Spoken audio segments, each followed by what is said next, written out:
نحمده ونصلي على رسوله النبي الكريم اما بعد. د لوی اختر ورځ د ټولو مسلمانانو باندې د یو خوشاله ورځ ده او را روانه ده. د دې په وجه باندې په دې ورځ باندې یو عبادت کول شي چې هغه ته قرباني ویل شي. د قرباني په باره کې مسلمانان چې کوم د مالدار وي هغه د قرباني کوي. خو د دې د فضایل نزان هم خبرول پکار وي چې په حیثیت د مسلمان باندې کم از کم دومره مال سړی تاوان کی او د دې چې کم د ثواب نه معلوم، نو بیا په هغه باندې زړه نه خوشحالي د نه وي او په چرته د دې د فضیلت نه خبر شنو دا په دې باندې بیا ډیر خوشاله وي. د قرباني په باره کې د پیغمبر علیه الصلاۃ والسلام فرمای چې د قرباني په ورځو کې د قرباني نه زیات بل یو عمل چې کوم دی الله تعالی ته د دې نه زیات محبوب نشته. یعنی په دغه ورځو کې چې کوم عملونه کول شي د اختر په لومبه ورځ باندې، په دویم ورځ باندې، په دریمه، نو که یو سړی هر عملو کې د اسلامي د خو عملونو نه نو د دې نه بهترین عمل دا په دغه ورځو کې بل نشته. او پیغمبر علیه الصلاۃ والسلام فرمایي چې په دغه ورځو کې د قرباني کولو نه بل نیک کار چې کوم دی دا نشته. پیغمبر علیه الصلاۃ والسلام فرمایي چې کله یو سړی قرباني کوي د ذبح کولو په وخت کې چې کله دا د ساروی په دې مړی باندې چاړه راخ کې او د دې نه وینه روانه شي، نو رسول الله مبارک فرمایي چې د دې د وینو دا چې کومه قطره وي دا لازمه کې ته غورځېدلې نه وي چې الله تعالی د قرباني دا په خپل دربار کې قبول کړي وي. د دې د وجې نه رسول الله مبارک به فرمایل چې د خوشاله نه او د پراخ زړه نه چې کوم دی دا قرباني کوي. پیغمبر علیه الصلاۃ والسلام یو ورځ یې فرمایل چې تاسو قرباني دا مه پرېږدئ ځکه چې دا ستاسو د پلار حضرت ابراهیم علیه السلام سنت دی. صحابه ورته وفرمایل یا رسول الله زمونږ دپاره به په دې کې څه وي؟ رسول الله مبارک ورته وفرمایل چې د څاروي چې کوم سرمند او په دې باندې څومره ویښته دي، الله تعالی به د هر ویښته په باره کې چې کوم دی په مقابله کې او په بدله کې یو نیکي درکوي. صحابه ورته وویل یا رسول الله که دا وړی وي نو د وړی په باره کې هم څه خیال دی؟ هغه خو ګڼ وي لکه د ګډ د دې په بدن باندې ویښته. رسول الله مبارک ورته وفرمایل چې د هغې په بدن باندې څومره ویښته دي بیا به هم د هغې په مقابله کې یو نیکي دا ورکولی شي. یو سړی صرف دې ته سوچ وکړي چې د ګډ دې ته چې څومره ماهرین دا کېنولی شي او دا ویښته دا شمارل شروع شي نو دا به ختم نه کړي، نو دا د الله جل شانه دا د خپلو بندګانو سره د احسان معامله ده. د دې په وجه باندې دا فضایل صرف د قربانۍ دپاره کافي دي چې سړی الله جل شانه پې دومره اجر ورکوي او د ټولو نه لوی فضیلت یې دا دی چې بس الله تعالی پې خوشحالیږي. د بنده دپاره چې کوم دا د ټولو نه لویه خوشحالي ده هغه د الله تعالی په خوشحالۍ کې ده. یعنی که الله تعالی په یو څیز باندې خوشحالیږي بنده به هم په هغې باندې خوشحاله دا د مؤمن کمال او د علامه ده. او رب چې په کوم څیز باندې خفه کېږي نو په هغې باندې به مسلمان سړی زړه خفه وي. دا د مسلمانۍ او د مؤمن دا د اسلام د علامو نه یو لوی علامه ده. نو په دې باندې الله تعالی خوشحالیږي. د دې نه لوی فضیلت بل نشته. د دې په وجه باندې قرباني چې په چا باندې واجب وي نو هغه له د زړه د اخلاص قرباني کول پکار وي. قرباني په چا باندې واجب ده په چا باندې نه ده، د دې مسائل او احکام ان شاء الله دا به موږ بیانو او دا به بیان کړو. واخر دعوانا الحمدلله رب العالمین. د قرباني متعلق چې کوم مسائل او احکام دي نو په هغې کې لومبی نمبر مسائل او حکم دا چې کوم دی د قرباني کوونکي دی. قرباني کول دا په چا باندې واجب دی او په چا باندې دا واجب نه دی. نو قرباني په هر هغه چا باندې واجب ده چې هغه باندې صدقة الفطر دا واجب وي. یعنی دا چې کوم دی صاحب نصاب وي. صاحب نصاب هغې ته ویلی شي چې د ده سره په دې دور کې د 52 تولو چاندې دا قیمت موجود وي. 54,000 روپۍ چې کوم دی دا ورسره نغدي وي د دې مالک وي. یا په کور کې چې کوم دی دا د ضرورت نه سیوا سامان وي. د ضرورت نه سیوا هغې ته ویلی شي علماو د دې نه په اسانه باندې دغه کړی ده چې کم از کم هغه سامان چې کال کې دا حساب نشي یا خپل ضروري چې کوم د ضرورت سورلې وي خادم وي چې کوم د ضرورت وسله وي د دین علاوه چې کوم ضروري او د ضرورت نه سیوا سامان وي نو کدا د چا سره وي او هغه 54000 روپو ته ورسي په هغه باندې هم قرباني دا واجب ده دغه شان که د چا سره مالی تجارت وي دکانداری کوي مطلب دا اخستل او خرڅول کوي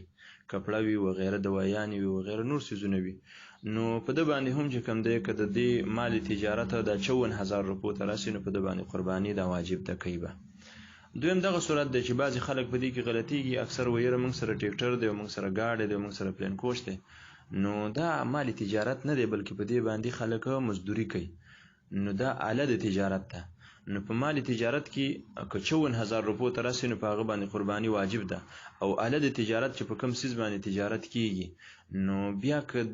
دا د هر څومره روپو په د باندې قرباني نقدي ورسره نشته قرباني په نه ده واجب البته که د دینه کومه ګټه حاصله شي واغه 54000 روپو ته راسي نو بیا به په قرباني دا واجب وي یا د سره چې کم دی د ازمکه شته ده او د ځمکې متعلق دا حکم دی چې دومره ځمکه ورسره وي چې هغه فصل کوي د کال کیږي او د هغې نه سیوا کیږي هم نو که د کال کیږي او د هغې نه چې کم سیوا شي هغه د 54000 روپو وي نو بیا په د باندې قرباني واجب ده خو چې دا کم تی سیوا شي او دغه د 54000 روپو ني نو په د باندې قرباني کول دا واجب نه دي بل مسله په دې کې دا ده چې اکثر خلک دا په مہر د خزو په چې کم کالی دي دا ځان سره حساب کی نو د خزو کالی دا ځان سره حسابول نه شي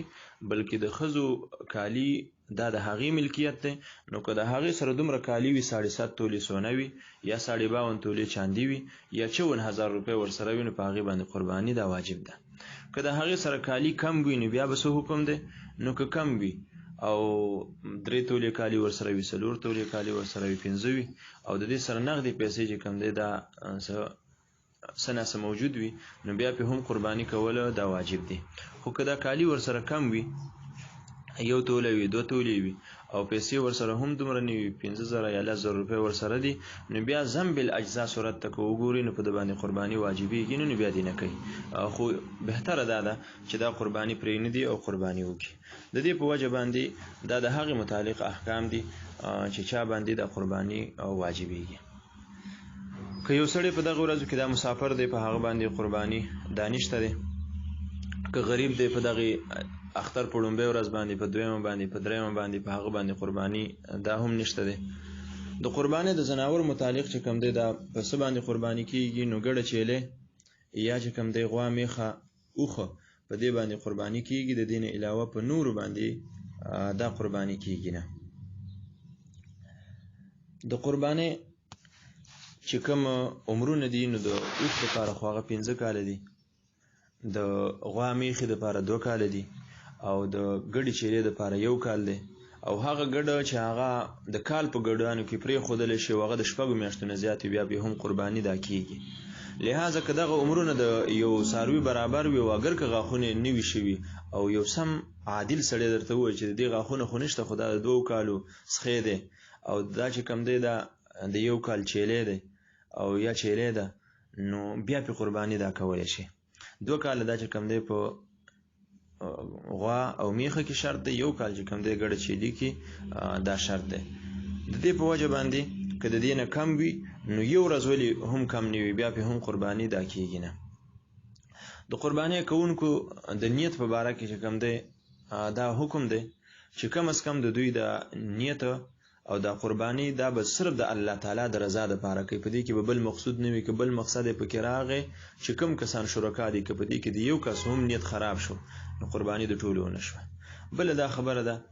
چې کم از کم مخکې یا وروستو دا پکې نیت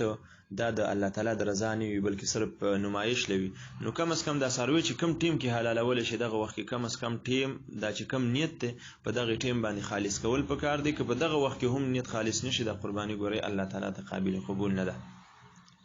بل دا خبره ده چې دا قرباني کول والا چې کم کسان وي نو دا به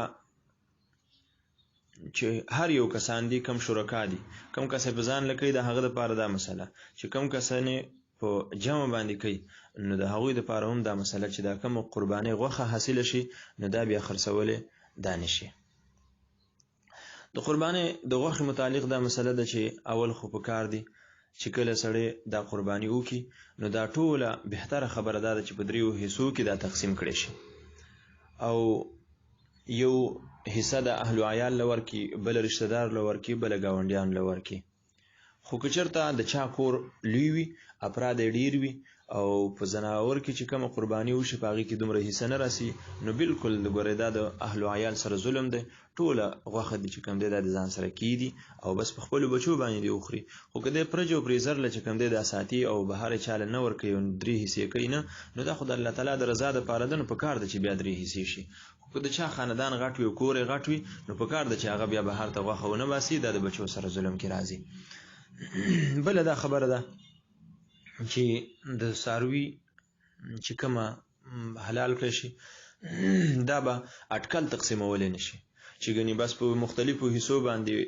تقسیم شي او بس بغیر د توله ووایي چې بس دا ستا شو دا ستا شو دا ستا شو اگر که یو بل ته کمې زیاتې د امواب کې خو دا جایز نه دی. دا ناجایزه صورت دی. د دې جایز صورت دا کېدلی شي که تله نه وي نو داسې دی وکړي چې یو سره د زړه کې دي بل سره د اینه کې دي غوښه خو دې تقسیم کړي ټوله د اډوکې او غوښه او وازګه دا د یو شان تقسیم کړي بیا دې په یو باندې خپې کېدي په بل باندې زړه کېدي په بل اړخ ته چې کوم دی په هغې دې اینه کېدي نو بیا که کمې زیاتې چاله ورشي نو د دې جنس کم از کم ورسره جدا شو نو بیا خیر دی اټکل تقسیمولی شي. خو که دغه شان نه وي نو بیا په تول باندې تقسیموي د تول نه علاوه تقسیمولی دا جایز نه دی. که د یو کور والا دا قرباني وي او د یو نغري والا خلک وي نو هغوی که قرباني وکړي بیا هغوی باندې تقسیمول دا نشته. بل غلطه مسله په دې خلکو کې دا مشوره شوې ده وایي د 7 حصو نه که کم وي او 15 وي یا 3 وي یا چې کوم دی 4 وي یا چې کوم دی 6 وي نو په دغې باندې قرباني نه کېږي. حالانکه دا غلطه مسله ده. د 7 حصو نه زیات په لوی څاروي کې دا زیاته قرباني نه کېږي. که د 7 حصو وي یا د 7 حصو نه کم وي نو که هغه 6 وي که 15 وي که 4 وي که 3 وي که 2 وي او که 1 وي قرباني دا پکې جایز ده او کولی شي. د څاروي متعلق چې کوم احکام دي نو څاروي هغې په باره کې دا علماو لیکلي دي چې هغې کې به یو غیب نه وي چې هغه په دې سره دا چې کوم دی دا غیبدار شي.